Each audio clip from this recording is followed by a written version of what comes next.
Alors, être une maniaque du contrôle, aimer sa liberté, être quelqu'un qui aime bien prévoir des trucs au dernier moment, bah quand t'as un bébé, tout ça, ça ne marche plus. C'est fini. Voilà. Salut, bonjour. C'est encore moi. Même tisane, même jour, même heure. Bon, même heure. À quelques minutes près maintenant. Bon, ce coup-ci, on va parler de mon ressenti par rapport à la maternité. Parce que bon, faut pas oublier que à la base, j'ai quand même quitté les trois quarts de mes ex parce que on me foutait pas la paix. Parce que on était trop sur mon dos, parce qu'on me laissait pas ma liberté, parce que ça me saoulait. Genre, voilà. Euh, Moi j'aime bien rien prévoir, puis d'un coup, voilà, là, genre à 22 heures enfin, ma vie d'avant, d'avant. Parce que même avant Jérôme, parce que j'avoue qu'avec Jérôme, je me suis quand même vachement calmée parce que lui, c'est pas du tout son délire. Lui, il faut le préparer quand tu veux faire un truc. Genre, même une mini sortie improvisée, c'est chaud. C'est chaud, chaud, chaud. Alors que moi, la meuf d'avant, du coup, j'étais du genre à, d'un coup, n'importe quel jour de la semaine, à 21 heures t'envoyer un message en mode coucou, tu fais quoi, on se voit, et débarquer. Voilà. J'étais ce genre de personne. Bon, avec un chéri avec qui tu passes des bons moments, tu t'entends bien, j'ai beaucoup moins fait ça. Ça m'est arrivé d'aller faire deux trois trucs quand il travaillait, du coup, de, de m'improviser des trucs au dernier moment. Euh, mais c'est vrai que voilà, maintenant que t'as un bébé, genre tout ça, ça me paraît tellement loin, mais tellement loin. C'est à des années-lumière, je me dis, mais là, maintenant, enfin, je peux plus me permettre de faire ça. Juste parce que bah, déjà le soir, bah, si on n'est pas chez nous et si quand elle est fatiguée, elle peut pas être dans son lit, c'est chaud. Franchement, c'est chaud. Moi, je pensais. Enfin voilà, on m'a toujours dit, ouais, enfin, un bébé s'adapte et tout. Oui, je pense qu'à arriver à un âge, ça va. Mais là, au tout début, là, comme ça, ça s'adapte pas, ça s'adapte pas. Là, quand c'est fatigué, c'est fatigué. Si ça veut son lit, son petit confort, il y a zéro adaptation. Vraiment, quand on fait bah, du coup, des petits repas le soir chez les grands-parents, bon, bah, on l'entend criser, quoi. Le mieux, ça reste quand même le midi. Maintenant, enfin, j'ai jamais été le genre de personne où quand tu sais, tu l'invites, on te dit ouais, tu préfères le midi ou le soir. Avant, j'étais en mode ouais, le soir, petit col, la fête, wouh. Et maintenant, t'es en mode bah alors, moi je préfère à midi parce que la fille, faut qu'elle soit couchée à telle heure, nanani, puis après il y a la sieste de l'après-midi, tout ça, tout ça. La meuf chiante. La meuf chiante. La meuf est devenue maman, est devenue chiante, quoi. Genre, oh là là, c'est amusé, elle a bu un verre de vin. Ouh. Bon, en vrai, le verre de vin, c'est pas ce que j'allais être, j'ai pas le droit à plus. Mais j'ai quand même droit à un verre de vin. Enfin, un verre d'alcool, en vrai, je préfère le vin, mais voilà. Bref, pourquoi je parle là-dedans? Ça n'a rien à voir. Donc oui, être une maniaque du contrôle, concrètement dans ma vie, et bah heureusement que je me suis préparée quand même vachement à tout ça. Avant d'avoir un bébé, en me disant...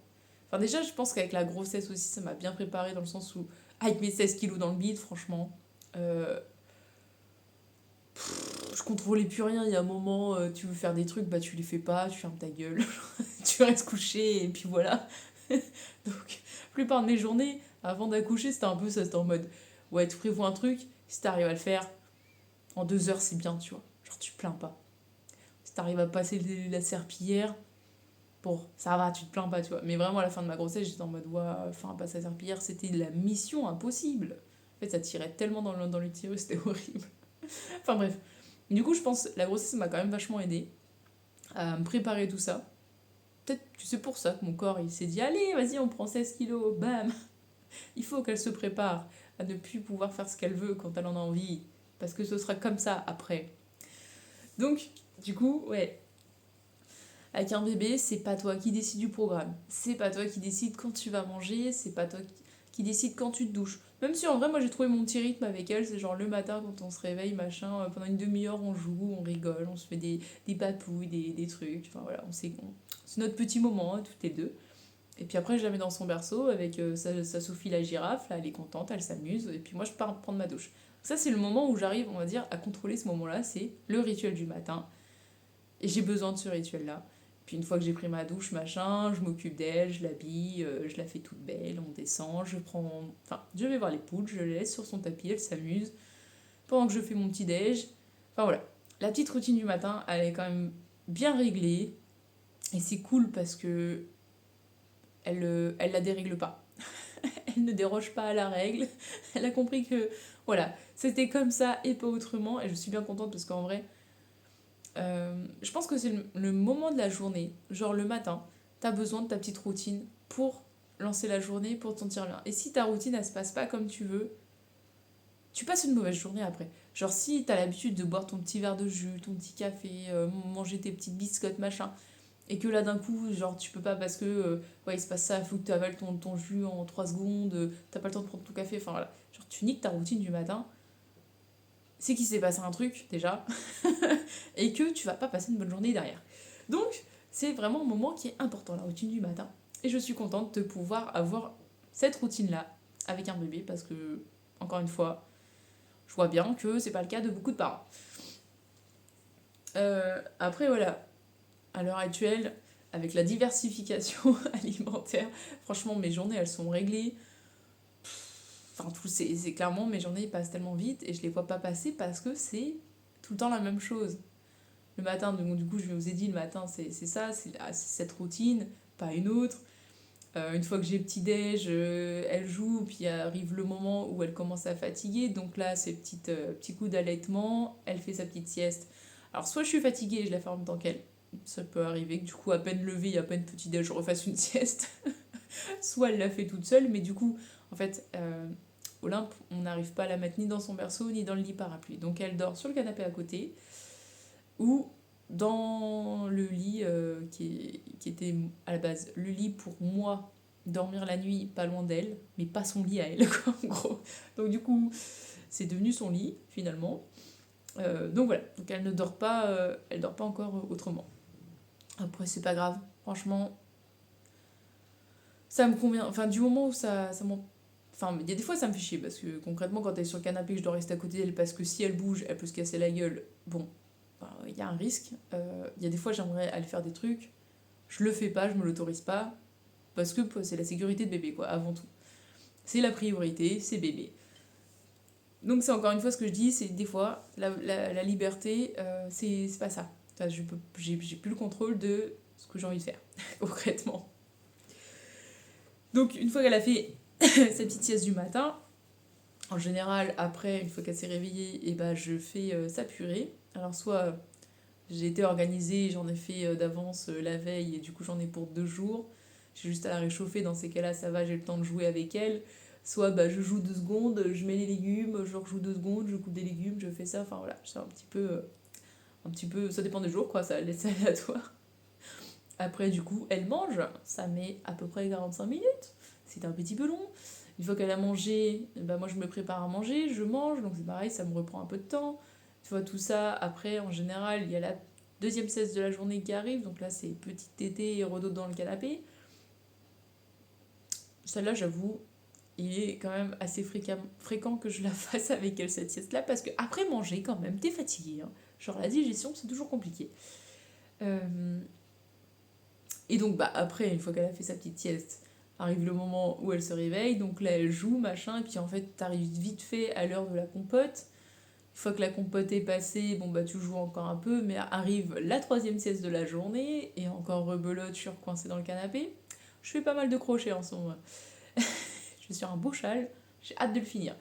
Et puis bah, une fois que tout ça est passé, après en général, du coup, le réveil, et là c'est le créneau 17-19 d'après-sieste. Donc là c'est on joue, on fait des balades, machin, bidule, jusqu'à temps de l'heure du dodo.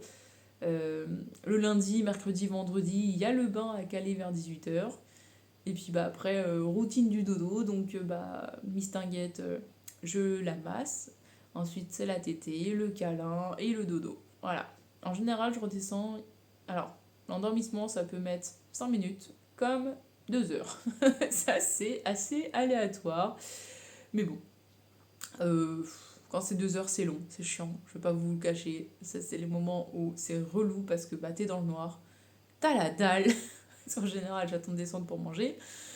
Et t'en peux plus, et toi t'es là, t'as envie qu'elle dorme, mais elle galère à s'endormir. Et tu peux pas lui en vouloir, c'est un bébé. Donc voilà. En général, mes journées, elles sont comme ça, pas autrement. Donc, ouais, quand tu inclus un truc, enfin voilà, tu décales tout. Quand tu veux faire des courses, des machins, faut que, bah, en général, je programme ça quand Jérém est en repos. Comme ça, bah, pendant une fois que je lui ai donné une tétée, bah, lui s'en occupe, moi je vais faire les courses. Enfin, je vais récupérer les drives et je profite d'aller à grands frais. En vrai, c'est mon petit moment en mode à moi. Alors, c'est nul parce que je déteste. Alors, je déteste. Non, je déteste pas non plus à ce point-là. Mais on va dire, j'ai pas euh, un atome crochu à aller faire mes courses. Je trouve ça un peu chiant. Hein. C'est pas l'activité la plus fun du monde de faire des courses. Mais mine de rien, bah, c'est un petit peu le moment où je souffle en ce moment. Genre, je me retrouve un peu seule, ça me fait du bien. Les premières courses d'ailleurs, quand je me suis retrouvée toute seule, genre à la laisser avec son père. Bon, pas que j'avais pas confiance en Jérém, mais. Ah, c'était compliqué dans le sens où je m'inquiétais vachement pour elle, savoir si elle avait besoin de moi, si elle avait besoin d'une tétée.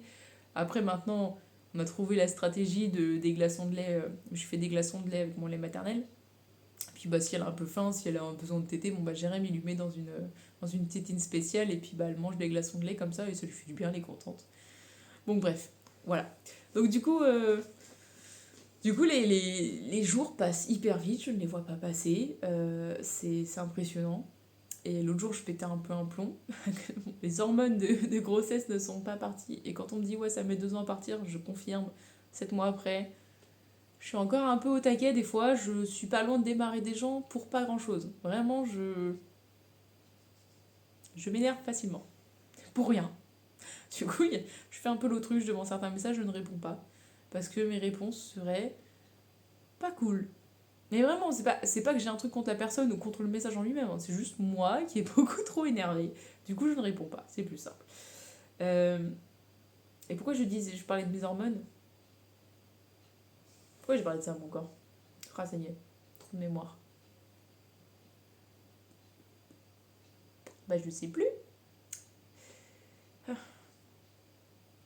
Bon, en tout cas, les hormones, c'est chiant, ça c'est sûr. Mais pourquoi je parle de ça, moi? Oh, c'est pénible. Cerveau à la con.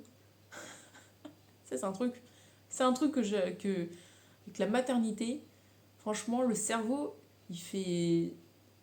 Déjà pendant la grossesse, t'as plus de cerveau. Après, ça va mieux. Franchement, quand t'as accouché, ça va mieux.